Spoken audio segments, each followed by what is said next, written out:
The person you choose as your life partner will affect your faith, will affect your family, will affect your finances, will affect your fitness, will affect your joy, will affect your outlook, will affect your spirituality, will affect your path.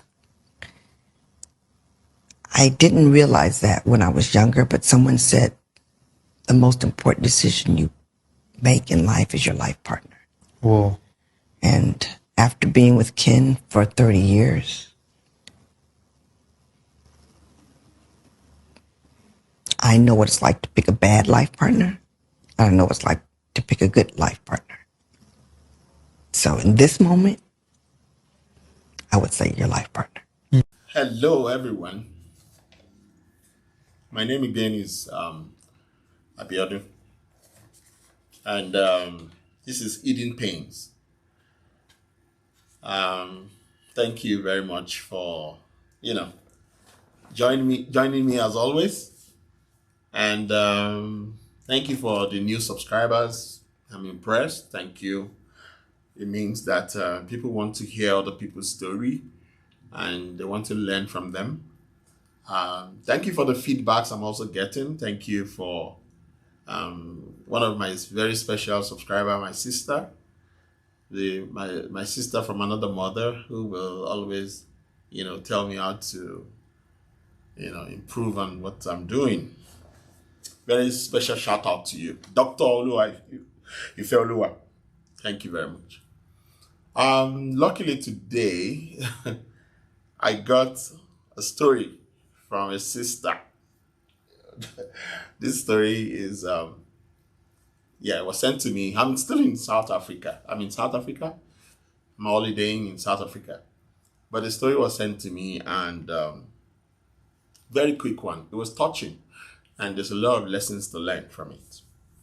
I'll be doing a bit of reading from because I had to kind of write it out, and be able to pass on the message.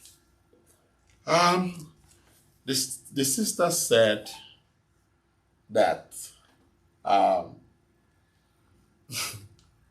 so this sister, some 20 something years ago, the parents were living in Nigeria, and they got a US visa lottery. The parents, like 22 years ago, the parents got visa lottery, and they filed for all of their children. They filed. The parent got the visa lottery. They moved to the US, leaving the children back in Nigeria. So before the children were going to be above, I think they filed for the children when they were going to move to the US. The parents. So the name of the sister and everyone was on that this thing. So by the time they were going to clock 18, they were supposed to get into the US before they were, I think it's 18 or 22. 18, between 18 and 20, they must be in the US as children. So at that time, this sister fell in love. At the time that the siblings were moving to the US, she fell in love and decided that she was not going to go to the US. So she turned down the offer of, moving to the US because of a man. She was now the only one in the family left in Nigeria. Then, apart from being the only one left in Nigeria, the family of this sister, they're like traditional worshippers. So she told me specifically that they worship what do you call this religion? Ifa. They are Ifa practitioners. But over the course of the years, or over the course of going to school and studying, she found Jesus Christ. So she moved from that traditional, religion into a church. She started going to a church. There was one popular church in Nigeria. The church starts with L. I wouldn't, or sometimes they call the church W. Starts with W or L. I don't want to mention any church name right now. So she started going to that church. It was in the church that she met this brother who was a full-time pastor. The brother was a full-time pastor, And when ladies, even men, meet people in church, it is assumed that you've met an angel in quotes.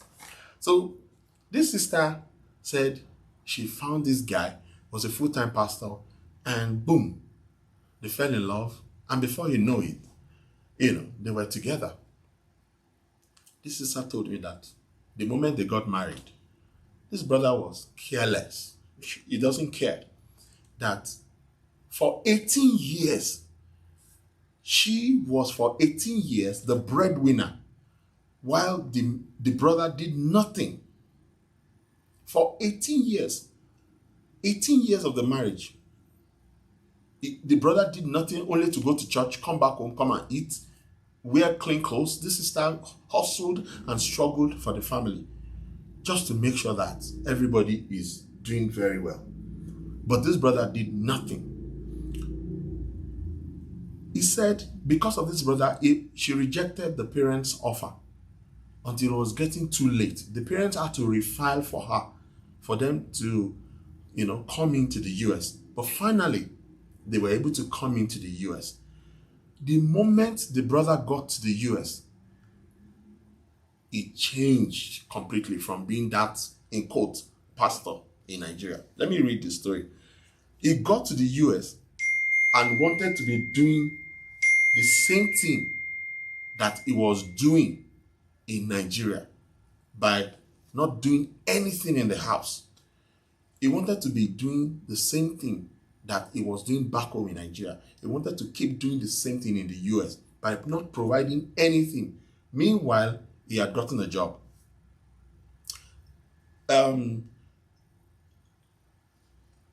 He wanted to stay at home, and the sister refused and said, no, you must do something. Instead of you doing nothing, we will rather do 50-50. So they split the bills in America into 50-50. So the sister said when they were in Nigeria, the reason why she got married to him was because he was as cool as a lamb. But on getting to the US, he became a different person. He became even very wicked to his children. He became very wicked to the children. He became very, a bad person to the children. He was forcefully paying child support when they got to the US.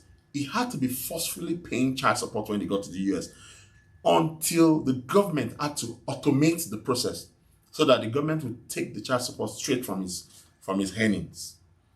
I asked her where she met him. She said, "Na church oh." The sister said, "Na church oh, I meet him oh." He was pretending to be a good man of God, and that it was God that called him into the fold. The sister said, when I heard this one, in fact, I was afraid. She said she was working so hard that she felt like they should have a property in Nigeria. So she bought a property and, entrusted the documentation of the property into his hands. At least she was thinking he was going to write Mr. and Mrs. so on the property. Unfortunately, she said her hubby, when the hubby handed the documentation of the land to her, she found out that the title of the land, of the property, was not in their names. The title of the property was in his name and his mother's name. The title of the property was in his name and in the mother-in-law's name. That means the guy, this pastor, the pastor in quote, now, titled the property in names that was never her name. But she was the one that bought the property. She said when they were moving to the US, this pastor of a brother brought not a dime. When we were moving to the US, she was still the one who foot the whole transportation bill. He did nothing. She had to even borrow some money to support the project of moving to the US. This is serious.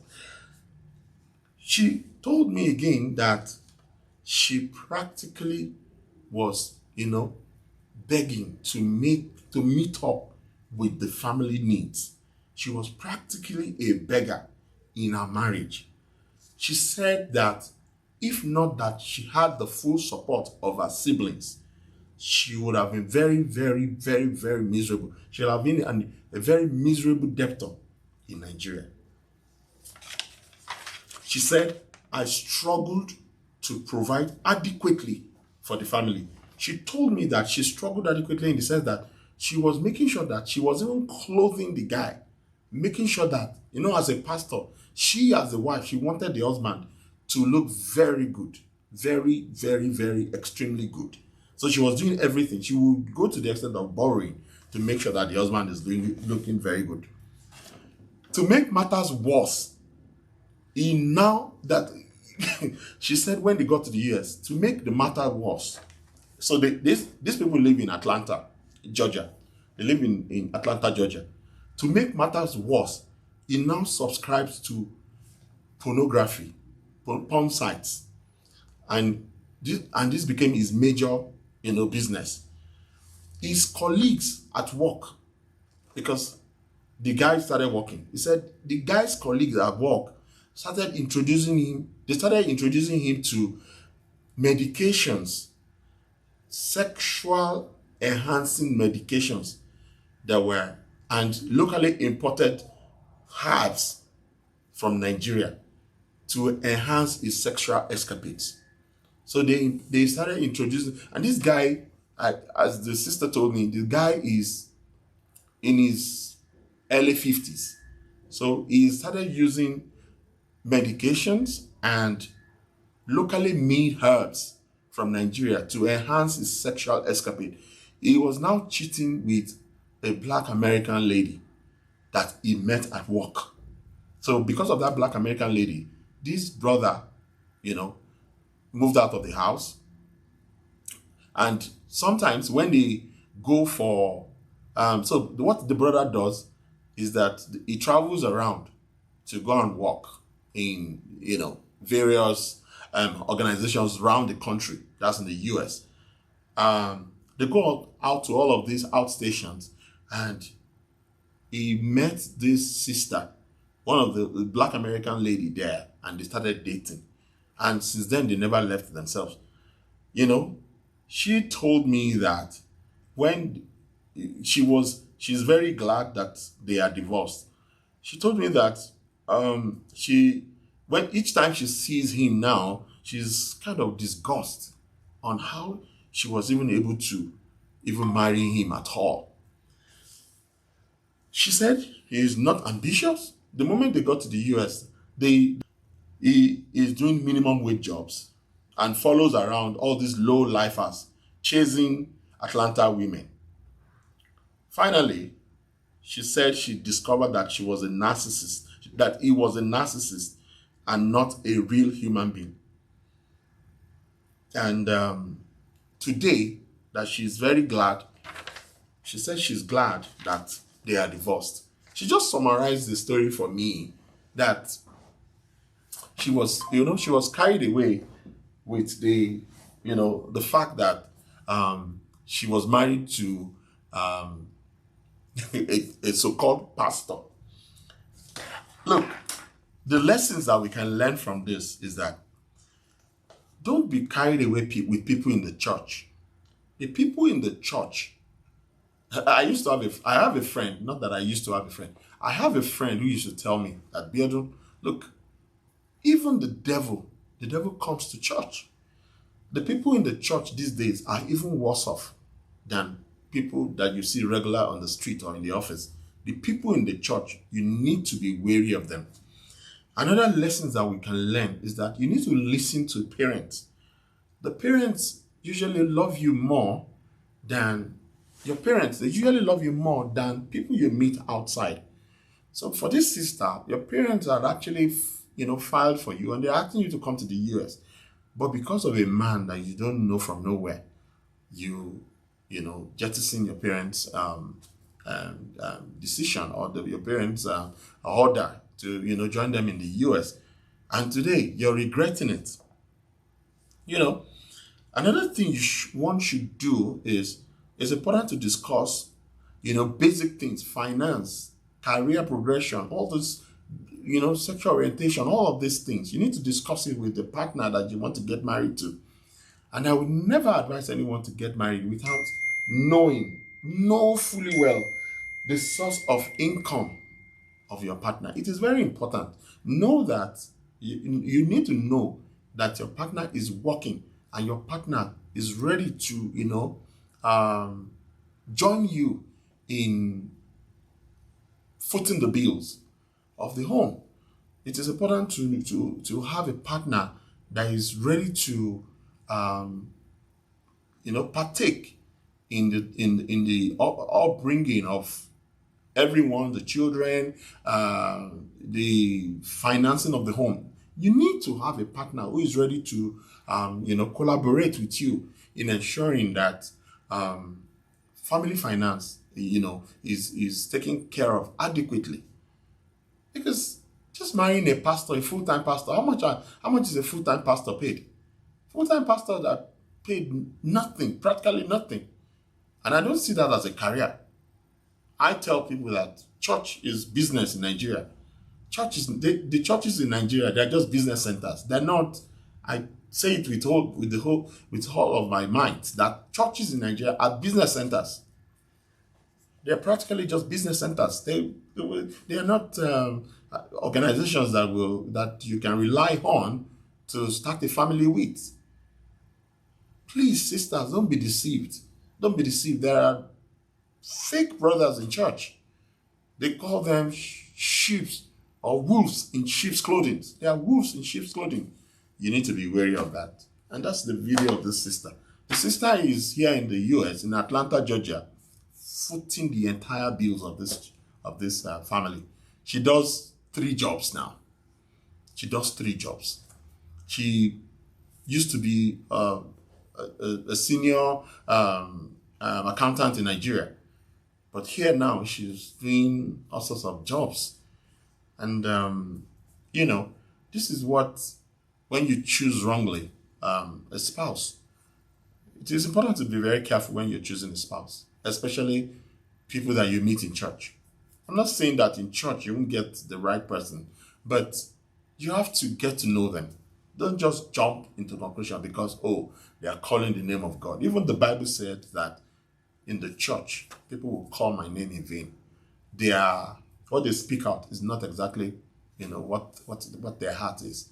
So please, be careful. This is what the video is all about. I would advocate that we choose rightly, but before we choose, please get to know your partner. Finance is a big deal in marriage. Finance is a major deal in marriages. If you're not financially strong, please don't get married. And you need to also know the reasons why people are trying to be in your life. Like this brother, was with this sister, stylishly, so that the sister can take him to America. On getting to America, his real self, he took off the sheep clothing and brought out his wolf clothing. And he became, the sister, he lost control. He lost control. Now the sister is the one bearing the brunt. Please, in getting married, this is what this channel is about. As men are suffering in marriages, so is women. I think women suffer more than men. But this channel is just to, make men speak out. Let men also, talk about their challenges, what they're going through. because men are very shy. I'm not going to bring any man to the studio. If a man comes, fine. But I want to use this channel as a medium for expressing the pain that some men go through, and I will look forward to getting more stories that has to do with men. But thank God for this sister. She's picking up our life gradually, and she's getting that gradually. And I know that she will finally find her footing by the grace of God. Thank you very much, everyone. Please like, subscribe, and send your stories. We will be more than glad to share it so that people can learn. That's just the essence of this channel, so that people can learn and know that things are happening, in marriages. Marriage is good if you find the right partner. Thank you very much. Once again, take care.